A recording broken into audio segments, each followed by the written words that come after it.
नमस्कार, आप देख रहे हैं इंडिया वॉइस और मैं हूं आपके साथ पुष्पेंद्र चौधरी। नेपाल में सोशल मीडिया बैन और भ्रष्टाचार के खिलाफ जारी आंदोलन का आज तीसरा दिन है। हिंसक प्रदर्शन रोकने के लिए सेना ने मंगलवार रात 10 बजे से पूरे देश का कंट्रोल अपने हाथों में लिया। इसके बाद भी कई इलाकों में हिंसा जारी है। आज सीपीएन अध्यक्ष पुष्प कमल दहल प्रचंड की बेटी गंगा दहल के जले हुए घर से एक शव बरामद किया। ललितपुर के एसएसपी श्याम प्रसन्न अधिकारी ने बताया कि सब डोलाहेटी में स्थित गंगा के आवास में से मिला है। फिलहाल सबकी पहचान नहीं हो पाई है। वहीं प्रदर्शनकारियों ने मंगलवार शाम को सुप्रीम कोर्ट में आग लगा दी थी, जिसके चलते 25,000 से ज्यादा केस फाइलें रात में बदल गई। आज सेना ने 27 उपद्रवियों को गिरफ्तार किया है। यहाँ हिंसक प्रदर्शन में अब तक 24 लोगों की मौत हो चुकी है। हालांकि पुष्टि कई तरीके से की जा रही है और जगह जगह जो आंकड़े हैं वो ऊपर नीचे भी बताए जा रहे हैं, जबकि 400 से ज़्यादा लोग घायल हो चुके हैं। तो नेपाल के मौजूदा हालात पर बिहार के डिप्टी सीएम सम्राट चौधरी ने भी एक बड़ा बयान दिया है। उन्होंने कहा है यह सब कांग्रेस की भूल है। उन्होंने कहा कि वहाँ अराजकता इसलिए हो रही है क्योंकि कांग्रेस ने इन देशों को अलग थलग रखा। चौधरी ने कहा कि अगर नेपाल आज भारत का हिस्सा होता तो नेपाल में शांति और खुशहाली जारी होती। एक बार आपको सुनाते हैं सम्राट चौधरी का वो बयान और उसके बाद मल्लिकार्जुन खड़गे की तरफ से क्या कुछ कहा गया है। कि वहाँ जो भारत के लोग फंसे हुए लोग हैं, हिंदुस्तान के जितने भी ये प्रवासी हैं, ट्रैवलर्स, वो लोग टूरिस्ट लोगों को बचाना चाहिए। बहुत से लोग एयरपोर्ट में बंद हैं, बहुत लोग सड़कों पे हैं, बहुत से लोग अपने होटलों में। तो मैं फॉरेन अफेयर्स सेक्रेटरी जो है उनसे बातचीत किया कल, तो उन्होंने यही कहा कि हम जल्द से जल्द लाएंगे, आज कोशिश करेंगे और वहाँ के जितने भी 1,000 से ज्यादा लोग फंसे हुए हैं उनको भारत लाने का पूरा ये सब कांग्रेस की भूल है। अराजकता इसलिए हो रहा है कि कांग्रेस ने इन देशों को अलग रखा। नेपाल यदि आज भारत का अंग होता, वहाँ शांति भी होती, तो नेपाल में खुशहाली भी होती। तो बिहार के डिप्टी सीएम सम्राट चौधरी का भी एक बड़ा बयान सामने आया है, जिन्होंने साफ तौर पर खुलकर कहा कि ये जो आज नेपाल में अराजकता देखने को मिल रही है ये सब कांग्रेस की देन है। कांग्रेस ने इन देशों को दूर रखा, वरना आज वहाँ पर शांति होती। तो जो नेपाल में हुआ है उसके बाद आपको बता देते एक बार, नेपाल में युवाओं के आंदोलन की 7 बड़ी वजह तो बेरोजगारी और असमानता। बेरोजगारी 10% से ज़्यादा और 20% लोग बेरोजगार। तो वहीं विदेशी दबाव, कभी अमेरिका कभी चीन का दबाव दिखा बैन के बीच, कभी टिकटॉक चालू रहा। भारत से दूरी, क्योंकि कई तरीके के विवाद देखने को मिले। जो कुछ क्षेत्र थे उनको नेपाल ने अपना हिस्सा बताया। भाई भतीजावाद, नेपोटिज्म के भी कई चीज़ें वहाँ पर देखने को मिली। तो ये 7 बड़ी वजह हैं जहाँ पर आंदोलन ने बड़ा रूप ले लिया है। 4 साल में 3 बड़े घोटाले भी देखने को मिले। तो जो आंदोलन है, अब कई बातें निकलकर सामने आ रही है। इसमें सरकार का जो भ्रष्टाचार है वो भी जुड़ा हुआ है। दूसरी तरफ जो सोशल मीडिया को बैन किया गया उसको भी मुद्दा माना जा रहा है। जो कुछ जानकार हैं वो ये भी बता रहे हैं कि ये अगर हम अंतर्राष्ट्रीय स्तर के हिसाब से देखें तो इसके तार कहीं ना कहीं पीछे से भी जुड़े मिलेंगे। हो सकता है कि कोई और भी देश इस पूरे मामले में इन्वॉल्व हो और पहले से ही जो सरकार गिराने की रणनीति थी वो चल रही हो। जिस हिसाब से सोशल मीडिया को पहले ही बैन कर दिया गया, तो कहीं ना कहीं प्रयास लगाने वाले लोगों की तरफ से भी प्रतिक्रिया लगातार आने से लगी हुई है।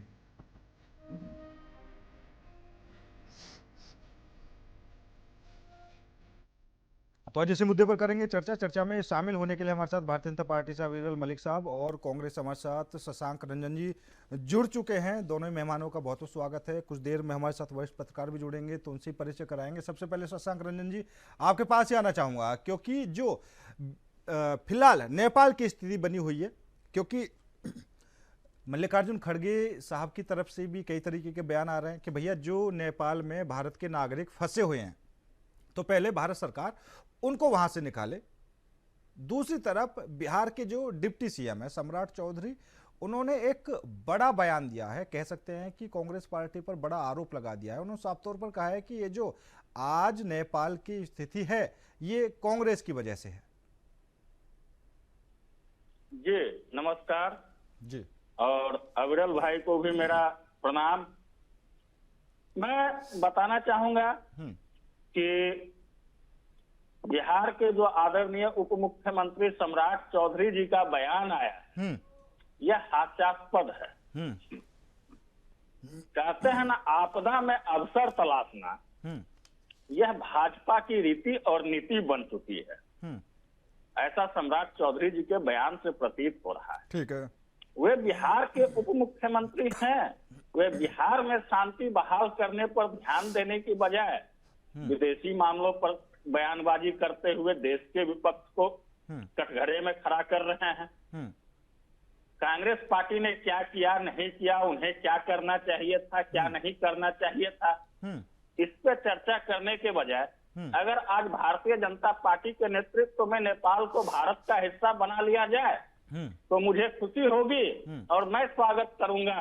और मैं यह वादा करता हूं कांग्रेस पार्टी के प्रवक्ता होने के नाते कि अगर भारतीय जनता पार्टी के नेतृत्व नेपाल को भारत का हिस्सा बना लेते हैं तो आगामी चुनाव में कांग्रेस पार्टी भाजपा के खिलाफ कोई प्रत्याशी खड़ा नहीं करेगा। बहुत बढ़िया, बहुत बढ़िया। शशांक रंजन जी, आप कभी कभी इतनी अच्छी बात कह देते हैं कि जो आपका आला कमान है वो आपसे कहीं ना कहीं नाराज ना हो जाए। मल्लिकार्जुन खड़गे साहब ने जो कहा कि सबसे पहले सरकार को वहां के फंसे नागरिकों को जिनका भारत से संबंध है उन्हें वापस लाने के लिए प्रयास करना चाहिए। यह बहुत अच्छी बात उन्होंने कही है कि कहीं अगर संकट की स्थिति उत्पन्न होती है और हमारे नागरिक वहां फंसे हुए होते हैं तो उनकी सुरक्षा सरकार की प्राथमिकता होनी चाहिए। ठीक है अविरल मलिक जी, क्योंकि जिस तरीके से बिहार के डिप्टी सीएम सम्राट चौधरी ने बड़ा बयान दिया है, सीधे तौर पर कांग्रेस पर उन्होंने आरोप भी लगा दिया कि ये जो आज नेपाल की स्थिति है वो कांग्रेस की देन है, क्योंकि इन देशों को कभी भी अपने पास नहीं आने दिया। मतलब साफ तौर पर जो उनका निशाना है ना वो ये है कि जो संबंध है वो कभी अच्छे से बनाने नहीं दिए। लेकिन दूसरी तरफ अगर हम देखें, एक तरफ ये भी कहा जा रहा है कांग्रेस की तरफ से, क्या पूरे देश की भी एक तरह से मांग है कि अगर कोई भी भारत का नागरिक नेपाल में फिलहाल फंसा है तो उनको सकुशल भी वापस बुला लिया जाए। रिश्ते की बात करें हम नेपाल के साथ तो जो सीमा विवाद है वो भी लगातार देखने को मिला रहा है। मलिक साहब जी देखिए, बिल्कुल जहाँ तक विषय है एक तरीके से पड़ोसी देश का और उसके साथ साथ वहाँ की परिस्थितियों का, नेपाल की परिस्थितियों का, मैं समझता हूँ जिस तरीके से वहाँ एक तरीके से निरंतर समस्याएं हैं और उसके साथ साथ जो विद्रोह वहाँ चल रहा है, भारत सरकार की बात हो या भारतीय जनता पार्टी की बात हो, हमारा स्पष्ट मानना है कि पूर्ण रूप से हर स्थान पर हर जगह शांति होनी चाहिए, शांति रहनी चाहिए। और साथ साथ जहाँ पे विषय है एक तरीके से कांग्रेस पार्टी के प्रवक्ता मौजूद हैं, किसी मुद्दे पे राजनीति कर लिया जाए वो ठीक है, लेकिन हर मुद्दे पे राजनीति करना मैं समझता हूँ उचित नहीं है। और पर्टिकुलरली जहाँ तक विषय भारत का, भारत आज पूर्ण रूप से मजबूत स्थिति में है, मजबूत कंडीशन में है और भारत की रक्षा नीति हो, विदेश नीति हो, पूर्ण रूप से सशक्त है, मजबूत है। भारत के पास आज मजबूत नेतृत्व है, मजबूत सरकार है, मोदी जी के नेतृत्व वाला ये सरकार है, अमित शाह जी के मार्गदर्शन नेतृत्व वाली सरकार है। मैं समझता हूँ इसमें किसी रूप में भारत में कोई समस्या, किसी रूप में कोई पीड़ा नहीं है और भारत पूर्ण रूप से नेपाल के साथ खड़ा है। और साथ साथ जहाँ तक विषय है वहाँ की समस्याओं का और वहाँ की इंटरनल पॉलिटिक्स का और एक तरीके से मानव जाति की अगर पर्टिकुलरली सबसे ऊपर उठ के बात कर ली जाए नहीं, तो मानव जाति की चिंता करना अत्यंत आवश्यक है।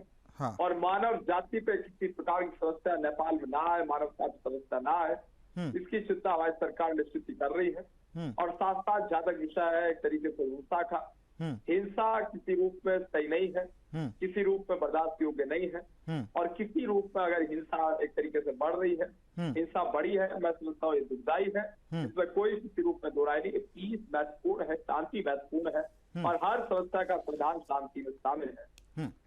मलिक साहब, क्योंकि अभी आप कह रहे हैं कि भारत सरकार नेपाल के साथ खड़ी है, ठीक है, कई बातें निकलकर सामने आ रही हैं। एक तो ये कि अगर हम सीमा विवाद की बात करें, हम लिपुलेख की बात करें, हम काला पानी की बात करें, तो आपको याद भी होगा कि सीमा विवाद को लेकर जो प्रधानमंत्री थे वहाँ के केपी ओली, उन्होंने अपनी संसद में बिल भी पास करवा लिया था, ठीक है। तो ये तो एक तरह से भारत के साथ खिलाफत भी रही।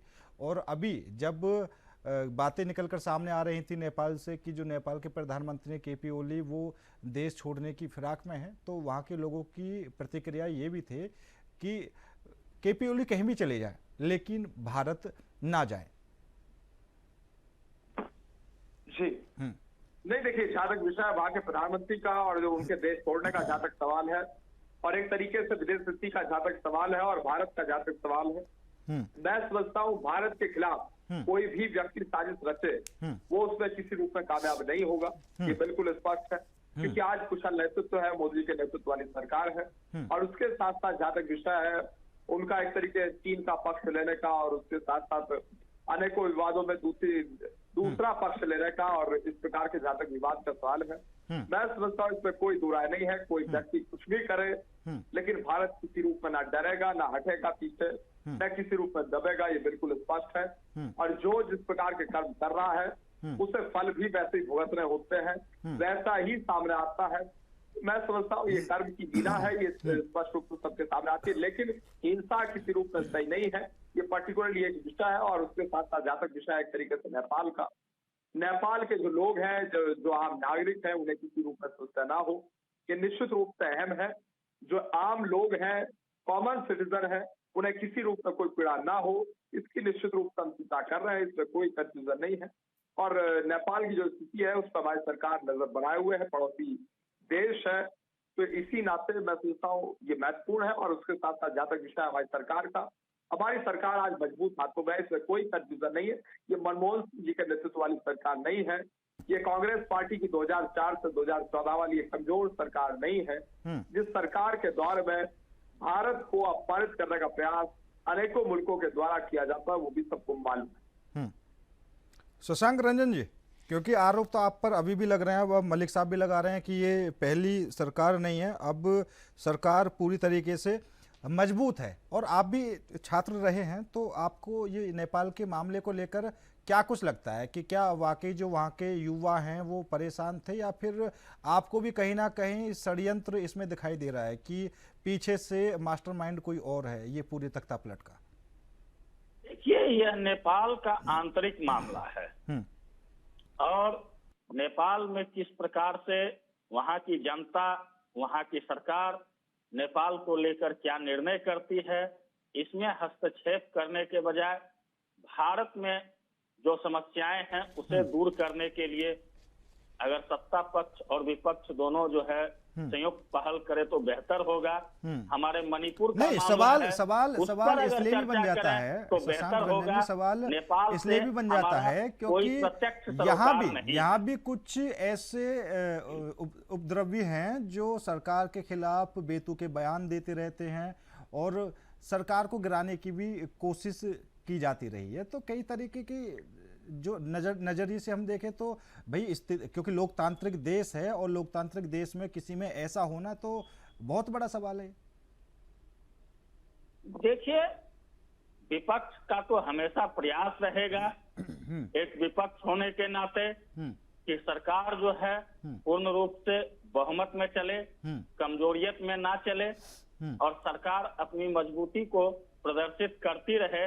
इसके लिए विपक्ष समय समय पर आक्षेप करती रहती है, कभी विश्वास मत का प्रस्ताव लाती है, कभी अविश्वास प्रस्ताव लाती है, इस प्रकार की बातें होती रहती है।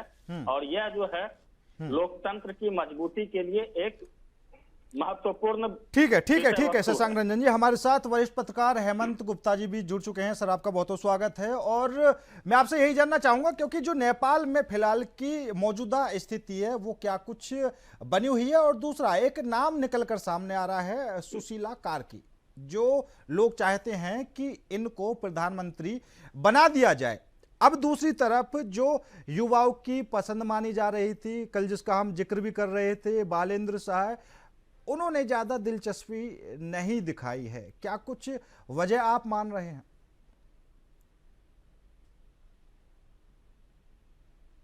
लगता है हेमंत गुप्ता जी से संपर्क नहीं हो पा रहा है, तो उनसे जुड़ने की हम दोबारा कोशिश करेंगे। लेकिन जो फिलहाल मौजूदा स्थिति, अगर हम नेपाल की बात करें तो नेपाल से पहले भी हम बांग्लादेश की बात करें, बांग्लादेश में भी तख्ता पलट हुआ।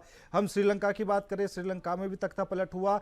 हम अगर उससे पहले और थोड़ा चले जाएं अफगानिस्तान में, तो अफगानिस्तान में भी तख्ता पलट हुआ। और यहाँ पर अगर अफगानिस्तान की हम बात करते हैं तो वहाँ पर सीधे तौर पर जो अमेरिका की रणनीति थी वो देखने को मिली, और वहीं से जो अमेरिका की कमजोरी थी वो भी कहीं ना कहीं पूरे विश्व को पता चल गई। क्योंकि कहीं पर अगर 20 सालों से अमेरिका की सेना कब्जा जमाए बैठी हो, या फिर ये कह ले कि उन लोगों की सुरक्षा कर रही हो, और अचानक से आप किसी से कह दो कि हम जा रहे हैं और आप अब इस देश पर कब्जा कर सकते हैं, तो सवालिया निशान भी खड़ा होता है। तो उस बात को मैं यहाँ पर इसलिए भी जोड़ने की कोशिश कर रहा हूँ कि जो नेपाल में हुआ है उसके भी तार कहीं ना कहीं जो सुनने में आ रहा है कि माफ कीजिए, अमेरिका तक जुड़े हो सकते हैं। क्योंकि जिस तरीके से अमेरिका भारत को नीचा दिखाने की पूरी तरीके से कोशिश कर रहा था, लेकिन अब अगर हम देखें पड़ोसी देश है नेपाल, तो नेपाल में ये जो हो रहा है वो देखने वाली बात है। हेमंत गुप्ता जी, आपको आवाज मिल पा रही है? हेमंत गुप्ता जी, हाँ हेमंत गुप्ता जी, मेरा सवाल यही था, क्योंकि कल भी हमने नेपाल के हालात देखे, किस तरीके से नेपाल में जो तनाव की स्थिति थी, जो हिंसक झड़पें हुई, वो तमाम सब कुछ सामने आया। जो सरकारी इमारतें थी उनको भी आग के हवाले कर दिया गया।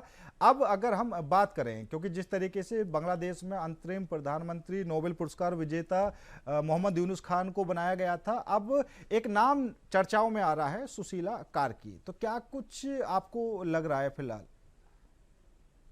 आपको सुनाई दे रही मेरी आवाज? बिल्कुल बिल्कुल बिल्कुल सर जी। देखिए, कल भी हम लोगों ने इस पर डिस्कशन किया था। हाँ। और ये सच बात है कि इस सारे घटनाक्रम, ये जो घटनाक्रम है ना, बहुत पहले से चली आ रही थी। हाँ। तो इसके कई मुख्य कारण थे, वो मैंने कल भी बताया था। वहाँ जो एक रैपर है, आप देख लीजिए उनको, बालन शाह। फिर वहाँ के एक मेयर हैं, आप उनको रवि लामची, और उसके बाद एक सदन गुरु भी है। तो सदन गुरु, ये सब एक कारण है। और ये वहाँ के पॉलिटिकल ऐसे यूथ हैं लड़के जो सत्ता को काबिज करना चाहते थे, लेकिन इसका रीजन बना, लोगों का कहना है अनएम्प्लॉयमेंट हो गई, ओली सरकार जो है तो हिटलरशाही कर रही थी, तो कुछ लोगों ने कहा कि चाइना का इंटरफेरेंस हो रहा है, कहीं इसको जोड़ करके टर्की और पाकिस्तान से दिखाया जा रहा है कि भाई वो रेडिकल इस्लाम को यहाँ एस्टैब्लिश करने के लिए बहुत पहले से वर्क कर रहा है, जो वहाँ के लोगों को लगा कि ये लोकतंत्र का गला घोट रहे हैं। तो कई लोगों को लगा राजा ज्ञानेंद्र जी के समर्थक ऐसा कर रहे हैं, तो कभी लगा कि नहीं, एससीओ में जो हमें इंडिया का जो रुतबा बढ़ रहा है, तो अमेरिका को लगा कि इंडिया उसके तरफ ना जाए। ओली साहब अभी आने वाले भी थे हमारे यहाँ। बिल्कुल। और कई लोगों को ये भी लगा, जो वहाँ मधेसी है, कि ओली इंडिया से भाग रहे और वहां से दोस्ती करने की वजह कम्युनिस्ट को यहाँ लागू करना चाहते हैं। देखिए, पहला एक ही हिंदू राष्ट्र रह गया था, वो भी अब चल के सेकुलर के हाथ पे चला गया। लेकिन सबसे बड़ा मुद्दा यहाँ रहा अनएम्प्लॉयमेंट और वहाँ का एग्रीकल्चर सेक्टर। हर साल 5 लाख बच्चों को वहाँ एम्प्लॉयमेंट के लिए बाहर जाना पड़ रहा था। तो ये सुगबुगाहट बहुत दिन से चल रही थी। लेकिन ये जो उग्र आंदोलन है, ये तब जगह लिया जब ओली साहब के एक मंत्री हैं राम बहादुर, उन्होंने एक बच्ची को एक्सीडेंट करके मार दिया, और उस बच्चे को उठाया तक नहीं, और उनको रौंदते हुए वो चले गए। तो वहां से क्या हुआ कि एक यूथ सड़क पर आया, और वो यूथ को, ये तीनों यूथ हवा देने लगे कि अब इन लोगों को सत्ता पर चाहिए। लेकिन आप देखिएगा कि जो आंदोलन हुआ उसमें कोई फेस सामने नहीं आया था। अब जब संसद जल गया, राष्ट्रपति भवन चल गया, एक प्रधानमंत्री की बीवी अपनी जान गंवा बैठी, पूरा उनका पब्लिक सेक्टर जब हुआ जल गया है, तब चारों तरफ से दुनिया से ये बात उठने लगी कि भाई विरोध करना एक अलग बात है, लेकिन अपनी ही संपत्ति जो आपके ही पैसे से बनाया गया, जनता के खून पसीने के पैसे से, उसको आपने क्यों जलाया? तो इसका कारण ढूंढेंगे तो कोई भी देश की जनता अपनी संपत्ति को नहीं जलाती है। इसको हवा दिया जा रहा था, कहीं से फंडिंग होती थी। ये क्लियर कट मैसेज है कि किसी भी देश का जो डीप स्टेट है, जिसका वहां से सद नहीं रहा था, जो उसका पॉलिटिकल एजेंडा था, जो यहाँ पर फुलफिल नहीं हो रहा था, उसने इसको तेज कर दी, रफ्तार दे दी और इनको फिगर बना दी कि यूथ जो है, जन यूथ जिसको कहते हैं, ये सामने आया। नहीं तो एक रैपर आप सोच लीजिए, एक सदान गुरुंग जिसके ऊपर चार्जेस लगी है, वो उसको सोचिए, वो इतना बड़ा और अपने ही संपत्ति को जलाने का कार्य नहीं करेगा। बिल्कुल बिल्कुल बिल्कुल बिल्कुल सर, ये सही बात है कि कोई भी अपनी संपत्ति को नहीं जला सकता, लेकिन नेपाल में उल्टी तस्वीर देखने को मिली। लोगों ने अपनी संपत्ति को ही आग के हवाले कर दिया। और आपने विदेशी फंडिंग की बात कही कि पहले से ही कहीं ना कहीं ये रणनीति बनाई जा रही थी। क्योंकि हमने कल बांग्लादेश की भी बात की, श्रीलंका की बात की। मैं सर थोड़ा सा और पीछे चलता हूं, हम अफगानिस्तान की बात करते हैं, क्योंकि अफगानिस्तान में 20 सालों से अमेरिकी सेना थी वहां पर, और एक साथ ऐसा क्या हुआ कि अचानक से उन्होंने बोल दिया कि भैया तालिबानी आइयो और आप कर लीजिए कब्जा, कोई दिक्कत नहीं है। बिल्कुल, देखिए अमेरिका का जब तक सधेगा नहीं बात, तब तक वो काम करेगा नहीं। आप एक चीज समझ लीजिए कि ये जो रिप्रेजेंटेशन हुआ है हिंदुस्तान में भी हुआ है। आप देखिए, आप शिवसेना के जो संजय रावत जी, उन्होंने क्या स्टेटमेंट दिया, आप कांग्रेस को उसी तरह के स्टेटमेंट को आप सुन लीजिए। आप नेशनल कॉन्फ्रेंस के बशीर अहमद का स्टेटमेंट आप सुन लीजिए। इन लोगों ने क्या किया, इस अवसर को भुजाना चाहते कि इंडिया में भी ऐसा होगा। लेकिन जब आप वहां के यूथ को देखेंगे तो बच्चे क्या बोल रहे हैं, हमें मोदी जैसा देश चाहिए, बिल्कुल हमें मोदी जैसा लीडर चाहिए।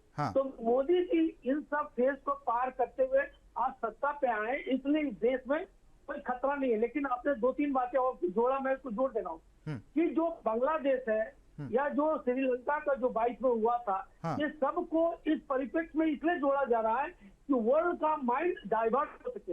लेकिन असली बात इसके पीछे कोई और गेम है, जो डीप स्टेट जिसको कहते हैं, वो कुछ और खेलना चाह रहा। वो नहीं चाहता कि भारत की इसके साथ नजदीक बढ़े। जबकि आपको बताऊं कि भारत के साथ, नेपाल के साथ हमारा रोटी बेटी का रिश्ता है। नेपाल के नेपालियों को हमारे यहाँ गोरखा रेजिमेंट बना हुआ, नौकरियां मिलती है हमारे यहाँ, बहादुर ग्रुप माना जाता है। तो लोगों को मालूम है, अगर इस ग्रुप को हम मोदी जी के साथ अगर जोड़ते हैं तो आप समझ लीजिए, नेपाल और अगर इंडिया का अगर दोस्ती होती है तो किन लोगों को फायदा होता है और किन को नुकसान हो रहा है। तो आप नुकसान को देख के आप समझ सके कि उनका हाथ है। लेकिन आपने अफगानिस्तान पर रखा आपने बात, तो देखिए जहां जहां रशिया हटा है वहां अमेरिका जाके अपनी चौधराहट कायम करने की कोशिश की है। पहले अमेरिका आग को लगाता है, फिर एम्युनिशन सप्लाई करता है, आर्म्स को देता है, और फिर जब उसको ये लगता है कि हमारी तो आर्म्स से एम्युनिशन वहां पर अब हमको हेल्प करना पड़ेगा, तो वो हाथ खींच लेता है। जैसे यूक्रेन, उन्होंने पहले यूक्रेन को हवा दी, फिर जब नाटो देने लगे तो नाटो को इसलिए उन्होंने सपोर्ट किया कि नाटो के पास जो आर्म्स घटेगा वो अमेरिका सप्लाई करेगा। और उन्होंने इसी भी भारत को खींचने की कोशिश की, तो भारत एक अडिग रहा कि नहीं भाई, हम आपके साथ तब तक नहीं जाएंगे जब तक हमारा नेशनल हित को कहीं पर भी प्रॉब्लम हो रहा है। तो नेशनल हित के साथ हम कॉम्प्रोमाइज नहीं करेंगे। तो उसने देखा कि भारत ऐसा देश है जो झुक नहीं रहा, तो उसने भारत के इर्द गिर्द जितने पड़ोसी देश है उनको तोड़ना शुरू कर दिया। अगर आप पूरे वर्ल्ड में आप देखेंगे तो आपको पता चलेगा, इस टोटल के केंद्र बिंदु में भारत टारगेटेड है। लेकिन टारगेट कहाँ बनाया जा रहा है? भारत के नेबरहुड को, क्योंकि वहाँ शांति फैला करके वो अपने उल्लू को सीधा करना बिल्कुल। और सर बिल्कुल, मैं आपसे ये भी जानना चाहूंगा कि सभी को पता है कि भारत को टारगेट किया जा रहा है, तो ये बात विपक्ष को समझ में क्यों नहीं आती? ये बार बार एक ही मुद्दा उठा के बैठ जाते हैं कि आखिर क्यों ट्रंप बार बार बोल रहे हैं कि मैंने फैसला करवाया है, खुद प्रधानमंत्री कह चुके हैं, इनको विश्वास नहीं होता? या फिर कहीं जो आपने विदेशी फंडिंग वाली बात कही थी कि वो इधर भी चलने से लगी हुई है? पुष्पेंद्र जी, हम लोग पीछे चले, आजादी के टाइम पे चले। आप देखिए, जिस कांग्रेस में आदर्शवाद नेता होते थे, आज एक भी आदर्शवाद नेता नहीं है। और उसका रीजन क्या हुआ? आप शुरू से मुस्लिम तुष्टीकरण की राजनीति करते रहे। तो आपने क्या किया, जबकि आपको मालूम है इस देश में अंग्रेजों ने जो राज किया उसको कास्ट में बांधा, और कास्ट को आप छोड़ते, आप क्या बोले कि हम किसी कास्ट को लेकर नहीं चल रहे हैं, लेकिन आप हमेशा मुस्लिम बैंक वोट बैंक को अपना बैंक समझ करके आपने लीड किया और हिंदुओं को आपने सेकंड इसी कंट्री में दोयम दर्जे का नागरिक बना दिया। आप फतवा कर देते थे तो कोई इसको बचाने वाला नहीं होता था। आज इस स्थिति को हटाने के लिए जब लोगों ने कहा कि नहीं अब दो बातें नहीं चल सकती, या तो संविधान होगा या तो आपका सरिया होगा, या तो आप सरिया मानिए या संविधान मानिए, दोनों बातें एक साथ ही हो सकी। ये दोगली नीति आपको कहाँ दिखी थी? अब पाकिस्तान का देखिए, तब भारत ने एकदम दो टुक मैसेज दिया सबको, टॉप एंड टेरर चीज नहीं चल सकता है कि एक ही प्लेटफॉर्म पर नहीं चलेगी। तब इन्होंने कहा कि नहीं, आप या तो सरिया मान लीजिए या संविधान। देश संविधान से चलता तो संविधान के जो प्रोविजन उसके तहत आज कांग्रेस के पास कोई मुद्दा नहीं गया सिवाय ये। आज देख लीजिए कांग्रेस के पास क्रिश्चियन वोट हट गया, आदिवासी वोट हट गया, अब एक मुस्लिम वोट है जो उसके साथ भी नहीं, उसको राजग लेके जा रही है, तो यहाँ कहीं जगह लेके जा रहा।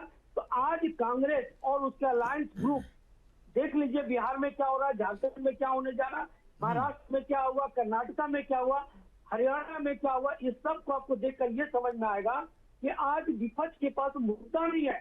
विपक्ष विकास के मुद्दे पर बात नहीं कर रहा है, कभी SIR का मुद्दा तो कभी EVM का मुद्दा उठा लेते हैं, तो कभी कुछ और मुद्दा। इस मुद्दों से देश को भटकाया जा सकता है, पर यूथ को नहीं। यूथ को आज के दिन एम्प्लॉयमेंट चाहिए, पैसा चाहिए, रोजगार चाहिए और उसको फ्यूचर चाहिए। मोदी ऐसा बिल्कुल निकला है जो जमीन से बिल्कुल सही बात आसमान तक आपको साबित कर दिया। देखिए नेपाल में, एक मिनट और, नेपाल में क्या हुआ कि ना जमीन पर काम हुआ ना आसमान में काम हुआ, और भ्रष्टाचार एक्सट्रीम लेवल पर पहुंच गया। तो लोगों ने भाई भतीजावाद भ्रष्टाचार को एक बहाना बनाया और ये लग गई। लेकिन भारत ये साबित किया है कि जमीन से लेके आसमान तक हम अपने आप को सिद्ध कर चुके, इसलिए नेपाल को टारगेट बनाया।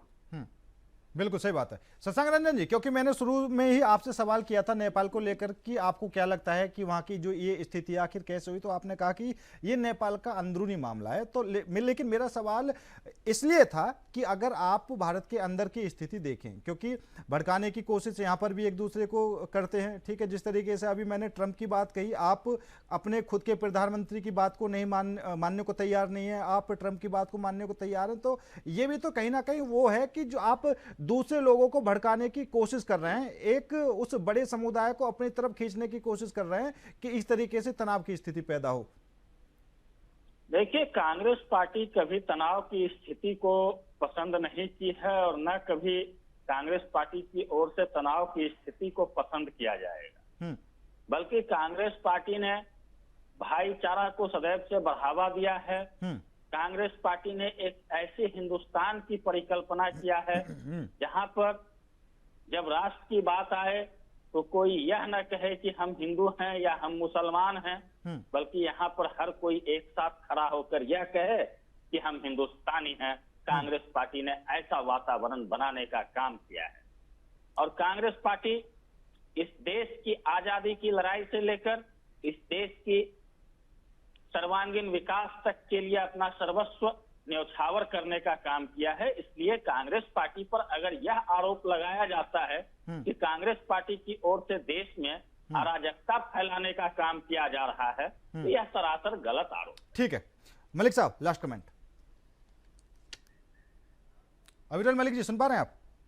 जी, आपके पास आवाज आ रही है। हाँ, मेरा सवाल यही था, क्योंकि जो फिलहाल की मौजूदा स्थिति है, भारत सरकार भी उस पर पूरी तरीके से नजर बनाए हुए है और जो हमारी सीमा से लगे हुए इलाके हैं वहां पर भी सुरक्षा बल पूरी तरीके से मौजूद है। लेकिन सवाल यही चल रहा था कि अगर हम अपने देश के अंदर की बात करें तो प्रधानमंत्री जी की बात को मानने को विपक्ष तैयार नहीं होता और ट्रंप की बात को पहले मान लेता है। जी नहीं, बिल्कुल निश्चित रूप से भारत पूर्ण रूप से आज मजबूत है, मुस्तैद है और उसके साथ साथ जहां तक विषय विपक्ष का, विपक्ष पूर्ण रूप से जिस प्रकार की बात कर रहा है, मैं समझता हूँ बहुत दुखद है, निंदनीय है। और जिस तरीके से जहां तक विषय डोनाल्ड ट्रंप का और अन्य विषयों का, तो हर विषय पे विपक्ष का क्या योगदान है, क्या इनकी नीयत है और क्या इनके विचार है, मैं समझता हूँ सबको स्पष्ट नजर आ रहा है। जनता को पूर्ण रूप से स्पष्ट रूप से इस चीज को नजर आ रही है जनता को और समझ भी रही है जनता। और उसके साथ साथ जहां तक विषय है मुस्तैदी का, सुरक्षा बल पूर्ण रूप से मजबूत है, मुस्तैद है और पूर्ण रूप से हमारी सरकार नजर बनाए हुए है। इसमें किसी रूप में कोई कंफ्यूजन, कोई दो राय, कोई इफेंट बट नहीं है। चलिए ठीक है, मलिक साहब आपका भी, शशांक रंजन जी आपका भी, हेमंत गुप्ता जी आपका भी बहुत बहुत धन्यवाद मेरे साथ इस खास चर्चा में जुड़ने के लिए। लेकिन जिस तरीके से नेपाल की फिलहाल मौजूदा हालत बनी हुई है, क्योंकि जो प्रधानमंत्री थे केपी ओली वो इस्तीफा दे चुके हैं और अभी सबसे बड़ा सवाल यही है कि आखिर केपी ओली कहाँ पर हैं? क्या सेना ने उनको किसी सुरक्षित ठिकाने पर छिपा रखा है या फिर केपी ओली देश छोड़ चुके हैं? हालांकि अभी जो सुशीला कार्की हैं उनके नाम की भी चर्चाएं चल रही हैं कि उनको प्रधानमंत्री बनाया जा सकता है, और तब तक जो राजनीति है नेपाल की वो पटरी पर वापस लौटेगी क्या कुछ होगा, देखने वाली बात नहीं। फिलहाल मेरे साथ इस खास पेशकश में हैं। नमस्कार।